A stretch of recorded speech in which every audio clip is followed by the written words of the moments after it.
In 1983, in a remote village in India, a boy named Miran was born into a life already defined by struggle. His home was a mud brick hut with a leaking roof and no windows. He never knew his father. His mother woke up before sunrise every day to work in the fields, returning home exhausted, barely able to speak. At a very young age, Miran began to understand the harsh reality of life. While other children laughed and played, Miran's world was filled with silence, the kind of silence that comes from hunger and weariness. There was no school in the village, no shoes on his feet. He walked barefoot through rocky, dusty paths. His feet were covered in scars and calluses. But even in all that pain, he held on to one powerful thing: his imagination. One day, an old traveler came to the village. He had nothing with him but a worn-out book. No one cared about it, except for Miran. He held the book, turned its pages, didn't understand the words, but felt something awaken inside him. From that day on, he started collecting old newspapers from the trash. He tried to teach himself how to read. He made countless mistakes. Kids laughed at him. But he didn't stop. Because deep down he believed, this life can be changed. When he turned 10, the village radio broke, but Miran kept dreaming. He'd often talk to himself, saying, one day, I'll live in a big city. I'll do something that matters.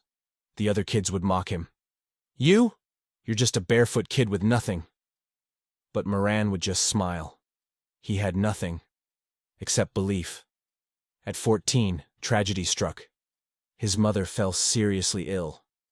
There was no money for a doctor, no one to help. That day, Miran made the most painful decision of his life. He kissed his mother goodbye, packed a notebook and pencil, and walked away from the village with 2 coins in his pocket and a dream in his heart. He walked over 40 kilometers to reach the city. His feet bled. He fainted from hunger. He had no shelter, no food, no one. The first night, he slept on the street. The second day, he worked for a fruit seller just to get a piece of bread. On the third day, he approached a bookstore and offered to clean the windows, for free. In return, he asked only one thing: let me read a book. The shopkeeper was confused, but agreed. Miran worked all day, then sat on the cold floor and read. Slowly, painfully, but with heart. Days turned into weeks, weeks into years. Miran never stopped learning. By the time he was 18, he earned a scholarship.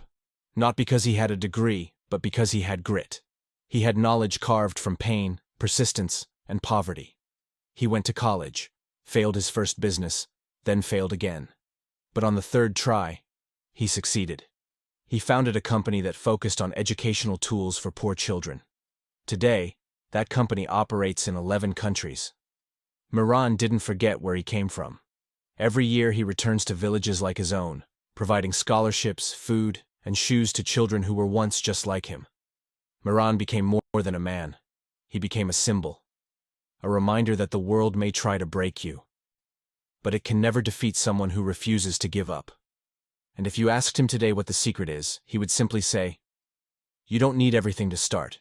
You just need to believe in yourself.